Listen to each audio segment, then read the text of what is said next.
نحمده ونصلي على رسوله الكريم اما بعد فاعوذ بالله من الشيطان الرجيم بسم الله الرحمن الرحيم وإذ قالت الملائكة يا مريم إن الله اصطفاك وطهرك واصطفاك على نساء العالمين صدق اللہ العظیم اللہم صلی علی محمد النبی الأمی وعلی آلہ واصحابہ وبارک وسلم۔ سورہ آل عمران آیت کریمہ کا نمبر 42 ہے۔ آیت کریمہ کا ترجمہ یہ ہے وَإِذْ قَالَتِ الْمَلَائِكَةُ، اور اب اس وقت کا تذکرہ سنو جب فرشتوں نے کہا تھا یا مریم اے مریم ان اللہ اصطفاکی، بے شک اللہ نے تمہیں چن لیا ہے، وطہرکی، تمہیں پاکیزگی عطا کی ہے، واصطفاکی علی نساء العالمین، اور دنیا جہاں کی ساری عورتوں میں تمہیں منتخب کر کے فضیلت بخشی ہے۔ واو کے معنی اور، از وہ وقت یاد کرو، اس وقت کا تذکرہ سنو۔ قالت جب کہا، الملائکہ فرشتوں نے، ملک فرشتہ، ملائکہ اس کی جمع، یا مریم اے مریم ان اللہ، بے شک اللہ سبحانہ وتعالی نے، اصطفیٰ چن لیا کہ تمہیں، وطہر اور پاک کیا، پاکیزہ کیا کہ تمہیں، واصطفیٰ کے تمہیں پاکیزگی عطا کی، واصطفیٰ کے اور تمہیں چن لیا، تمہیں منتخب کیا، علی نساء العالمین، نساء کے معنی خواتین، یہ امرأہ کی جمع ہے، نساء خواتین، العالمین تمام جہان، ساری پورے جہان، دنیا جہاں کی ساری عورتوں میں تمہیں منتخب کر کے فضیلت بخشی ہے۔ تو اس آیت کریمہ میں یہاں پہ اللہ سبحانہ وتعالی نے حضرت مریم کا تذکرہ کیا ہے۔ پہلے والے رکوع میں حضرت زکریا علیہ السلام کا ذکر تھا، اور اسی طرح ان کے بیٹے حضرت یحییٰ کا ذکر تھا، تو یہاں اللہ سبحانہ وتعالی نے حضرت مریم کا ذکر کیا ہے کہ جب حضرت مریم سلام اللہ علیہا وہ بڑی ہو گئیں، اور زکریا علیہ السلام جیسے اللہ کے برگزیدہ نبی، انہوں نے ان کی پرورش کی، تربیت کی، تو بڑی ہونے کے بعد اللہ سبحانہ وتعالی نے فرشتوں کے ذریعے حضرت مریم سے فرمایا،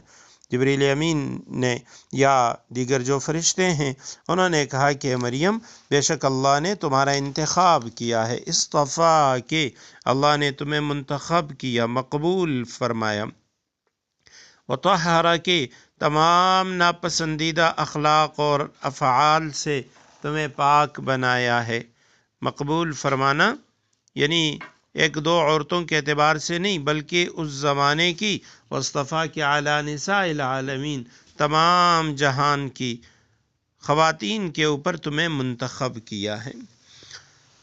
اب یہاں حضرت مریم سلام اللہ علیہا کے بارے میں یہ جو شرف اور فضیلت کا ذکر کیا گیا کہ پورے جہان کی خواتین پہ اللہ نے انہیں چن لیا، ان کو منتخب کیا، تو یہ اپنے زمانے کے اعتبار سے ہے، یعنی پوری دنیا جہان کی تمام خواتین جو شروع سے لے کے آج تک ہیں ان سب پہ نہیں، بلکہ حضرت مریم سلام اللہ علیہا کے زمانے کی جو خواتین تھی ان پر انہیں منتخب کیا۔ اس کی وجہ یہ ہے کہ صحیح احادیث میں حضرت مریم سلام اللہ علیہا کے ساتھ ساتھ حضرت اماں خدیجہ رضی اللہ تعالیٰ عنہ کا بھی ذکر ملتا ہے، ان کو بھی خیر نسائہا، سب عورتوں سے بہتر کہا گیا،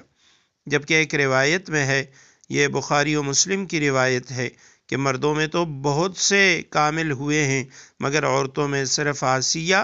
فرعون کی بیوی اور مریم بنت عمران کامل ہوئی ہیں، اور عائشہ رضی اللہ تعالیٰ عنہ کی فضیلت تمام عورتوں پر ایسی ہے جیسے سرید کو تمام کھانوں پر فضیلت حاصل ہے۔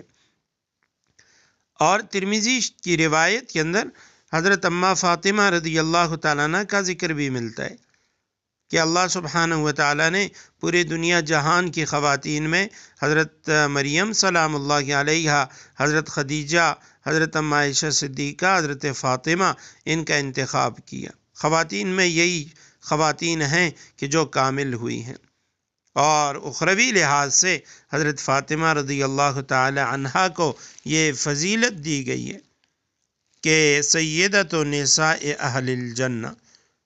جنت کی خواتین کی جو سردار ہوں گی وہ حضرت فاطمہ رضی اللہ تعالی عنہا ہوں گی۔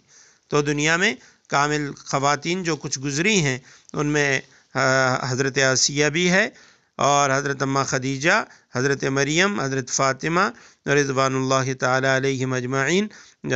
یہ سب ہیں۔ البتہ حضرت مریم کو یہ جو فرمایا کہ وَاصْطَفَاكِ عَلَىٰ نِسَاءِ الْعَالَمِينَ، تمہیں تمام جہان کی خواتین کے اوپر چن لیا گیا، تو یہ اس زمانے کی جو خواتین ہیں اس کے لحاظ سے ان کا انتخاب کیا گیا کہ ان کے زمانے میں ان سے کوئی بہتر جو خاتون تھی وہ نہیں تھی۔ سب سے بہتر، سب سے اللہ کے نزدیک پسندیدہ اور مقبول خاتون وہ حضرت مریم سلام اللہ علیہا تھی۔